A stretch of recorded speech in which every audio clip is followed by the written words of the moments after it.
अस्सलाम वालेकुम रहमतुल्लाह दोस्तों। अच्छा जी, जैसे जैसे केसेस की तादाद बढ़ रही है वैसे वैसे रूमर्स की तादाद भी, गलत ख़बरों की तादाद भी बहुत बढ़ रही है।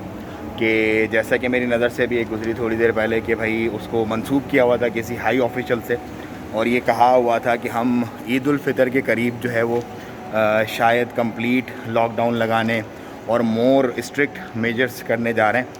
तो इस तरह की जो ख़बरें हैं ना वो झूठी और बेबुनियाद हैं। ऐसा कोई नहीं है, ऑफिशियल ज़राए से इन चीज़ों की अभी तक कोई तस्दीक नहीं की गई। तो आप इस तरह की किसी भी न्यूज़ पे कान ना धरें। अलबत्ता केसेस बढ़ रहे हैं, एहतियात ज़रूर रखें और अपनों का बहुत ख्याल रखें, क्योंकि ये जो वायरस है ना ये किसी को भी हो सकता है। आज भी सल्तनत में 2400 प्लस केसेस हुए हैं और डेथ्स भी हो रही हैं। पिछले जो 3 दिन का काउंट था वो भी काफ़ी ज़्यादा था, डेथ थी उसमें, और अब भी आज भी डेथ आई है लाजमी।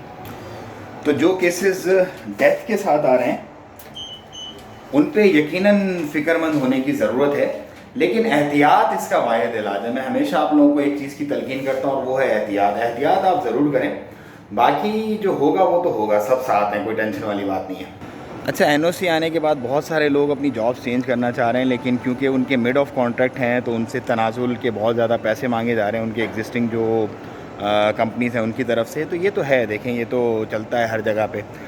लोग, जब आपकी मजबूरी होती है, जब आप कहीं फंसते हैं तो उसका फिर फ़ायदा तो उठाया जाता है। तो अगर आप बेयर कर सकते हैं, आप पे कर सकते हैं, तो आपकी आपकी अपनी सवाबदीद है इस पर।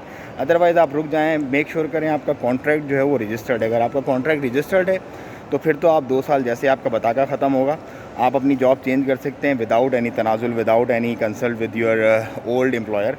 लेकिन अगर आपका कॉन्ट्रैक्ट रजिस्टर्ड ही नहीं है तो फिर आप यकीनन मोहताज रहेंगे, भले आपका बताका एक्सपायर हो जाए, ख़त्म हो जाए, उसके बावजूद भी उसकी एनओसी के।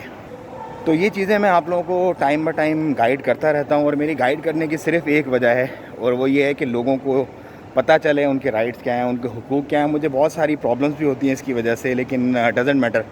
आप लोगों को बस इंफॉर्मेशन प्रॉपर तरीके से पहुंचानी और आपको आपके हकूक़ का बताना, ये मेरी ज़िम्मेदारी है। तो आप भी वीडियोस को शेयर किया करें ज़्यादा से ज़्यादा लोगों पे, क्योंकि बहुत सारे लोगों को नहीं पता होता। हम ये समझ रहे होते हैं कि यार ये तो बहुत आम सी चीज़ है, सबको पता होगी, लेकिन बहुत सारे ऐसे लोग होते हैं जिनको कुछ बेचारों को पता ही नहीं होता। जैसे कि अभी 60 साल से ऊपर उम्र का जो बीच में एक हुआ था कि नहीं हो सकता, नहीं हो सकता, तो लोगों ने फिर 800-800 रियाल, 900 रियाल दे के अपने वीज़ास लगवाए। लेकिन फिर पता ये चला ये तो वीज़ा लग रहे हैं, इसमें तो कोई प्रॉब्लम ही नहीं है। वो एक डर का माहौल पैदा हो जाता है ना, तो डर की वजह से फिर लोगों से पैसे ज़्यादा लिए जाते हैं। तो बस इसीलिए रिक्वेस्ट है आपसे कि मैं आप लोगों को इन्फॉर्मेशन देता हूँ, आप आगे लोगों को इन्फॉर्मेशन दिया करें। अस्सलाम वालेकुम रहमतुल्लाह।